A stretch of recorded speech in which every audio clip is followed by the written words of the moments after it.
Hi, I'm Mindy. Welcome back to my channel. Today I'm doing my mid-month check-in for Old School April. I have been having so much fun with all of the old school activities, books, and movies, and I want to share with you what I got up to in the first half of the month. I managed to finish 6 books in the first half of April and 7 movies. I don't really know if I should do movies first or books first. I think I'm going to do movies.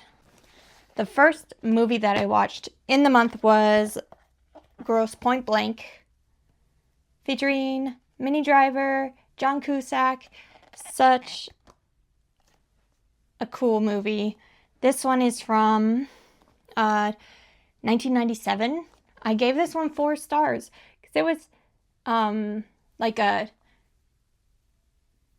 hired killer story, but it's also like a rom-com type thing, and it has really witty banter, just really funny dialogue. A great action comedy. And I actually watched that as a watch party that it came from the page was doing for Old School April, along with another movie. It was a double feature with Rock and Roll from 1983, my birth year. I'd never seen it before. I gave it 3 stars. It was very 80s animated movie with like animated mice, but it was for adults. It was very rock and roll. Enjoyable. Next, I watched Wayne's World, which I have in this 5 iconic 90s films. Wayne's World from 1992. I still love this movie. I love Garth. He is so funny. Yep, still funny after all these years.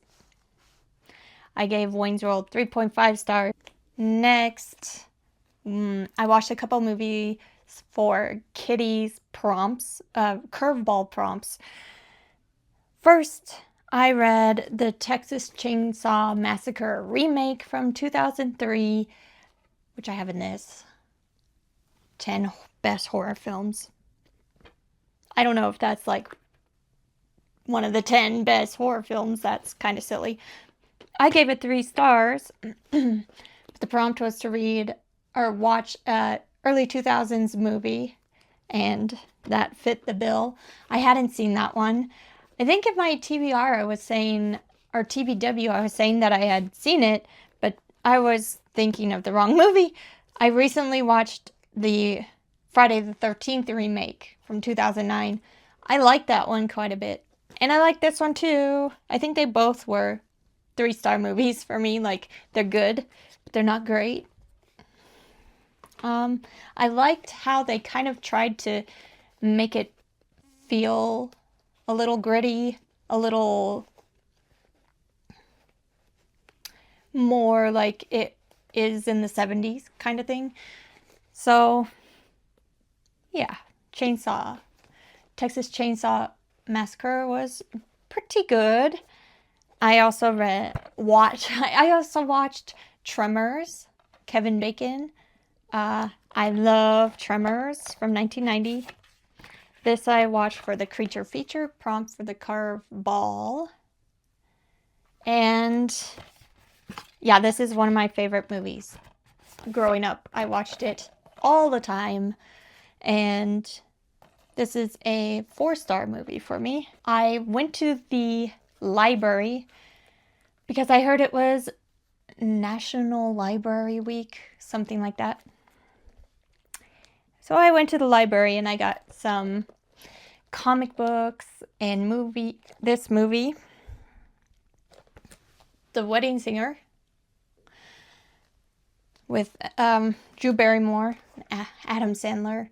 And this is the perfect movie to watch for Old School April because it was made in 1998 and it is like celebrating all things 80s in a very comedic way. So, and it's, rom-com, cuteness.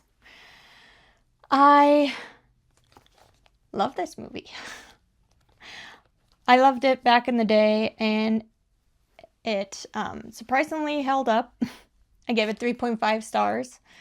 The last movie I watched in the first half of April was Death to Smoochy, which is a 2002 action comedy about children's TV shows and really, really bad things happening around the characters of TV shows.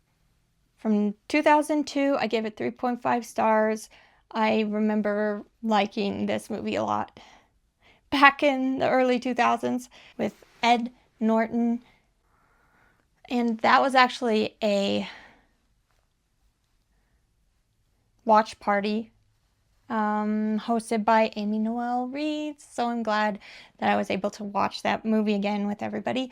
It was so much fun. And I would say, even though it is about children's movie shows, like children's shows, it is not for children. It is very adult. I think it has to be rated R. And now, the books. The first book I finished in April was Les Miserables by Victor Hugo. I read this for my Finishing Chunky Books vlog. I still had 200 pages to finish when April started, and I did get through it.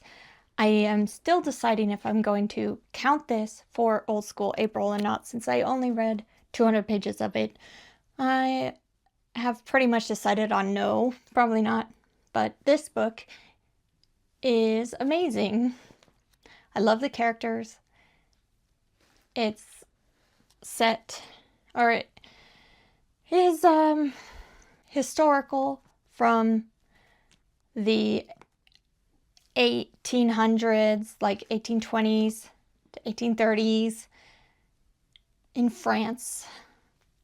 And it follows a lot of different perspectives of characters struggling in the lower class at this time and place, and it's amazing. There's some stuff about the war and some rebellions and so on, and I liked it a lot.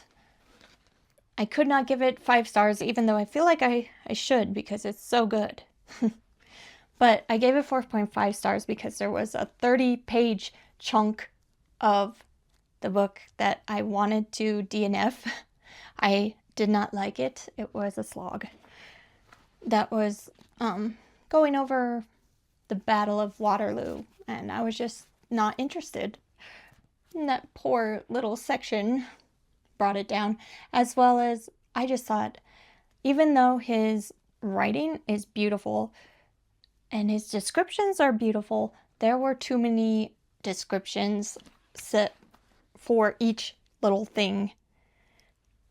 There were so many descriptions for everything. It's a book of descriptions, that's for sure. But I like them for the most part. Only a couple times did it get to be too much.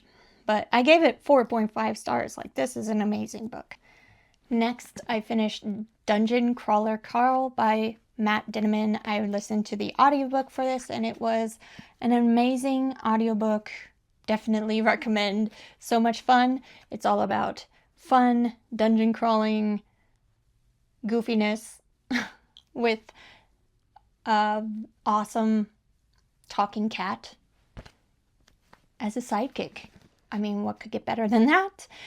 I gave it 5 stars. I read that for the fantasy read-along on the Bookish Drummer Discord as well. I also read, and it was a book recommendation from a host from Secrets Read. So yeah, lots of reasons to read Dungeon Crawler Carl. I also finished Fear by Ronald Kelly, about a coming-of-age story for a boy, 1946, who is has unfortunate circumstances in his life, and a creature comes from Fear County and is causing all kinds of trouble in their area. So he has to go to Fear County and he has to figure out a way to get rid of the monster. It's so good. Next, I finished Scurry by Sean Barber, which was an arc I received from the author. It is a serial killer story with cockroaches. It's about a girl who can sense what cockroaches are feeling, sensing, and it has some bullying. It has some, finding your people that you belong with. It's a coming of age story as well. And then it has her as a child, and then as a teenager, and then finally as a adult in grad school. She's working on a PhD. Yeah, she's working on a PhD in entomology, studying insects. And then there's a serial killer aspect to deal with. Next, I finished another audiobook for And There He Kept Her by Joshua Mulling. This was the book club pick for the Thrill Chill or Kill book club on the Bookish Drummer Discord. And this was about a young woman who ends up being held captive in this man's basement. And it kind of goes through the whole story of how this came to be and people trying to find her. The whole investigation of trying to find her. And I gave that one 4 stars. The last thing I finished in the first half of April is Saban's Go-Go Power Rangers Volume 1. I got this from the library. And Power Rangers is very nostalgic for me. This is very young adult. So maybe not for me, but actually I did enjoy it quite a bit because, it reminded me of the show. And it had good antagonists to fight. And it took teamwork to fight them. It was great. I gave it 3.5 stars, I think. Yep. So that's everything I watched and read the first half of April. Let me know if you, what is your favorite book or movie you've seen this month so far? Are you participating in Old School April? Let me know your teams down below. I am repping Beetlejuice Bunch, and I will be back very soon with another book-related video. Thanks. Bye.